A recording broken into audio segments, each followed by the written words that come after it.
السلام علیکم۔ ایک بزرگ سے ملاقات ہوئی تو میں نے گزارش کی کہ کچھ نصیحت کیجیے۔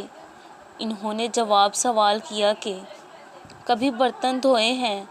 میں ان کے سوال پر حیران ہوا اور جواب دیا کہ جی دھوئے ہیں۔ پوچھنے لگے کیا سیکھا؟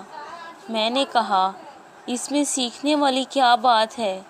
وہ مسکرائے اور کہنے لگے برتن کو باہر سے کم اور اندر سے زیادہ دھونا پڑتا ہے۔ صبر رکھو، تمہاری ادھوری دعائیں اب قبولیت تک پہنچنے والی ہیں۔ جب کبھی بھی اداس ہونے لگو تو خود کو یہ یاد دلا لیا کرو کہ جس نے مشکل دی ہے اس نے مدد کا بھی وعدہ کر رکھا ہے۔ صبر رکھو، تمہارے اٹھتے ہاتھ اب خالی نہیں رہیں گے۔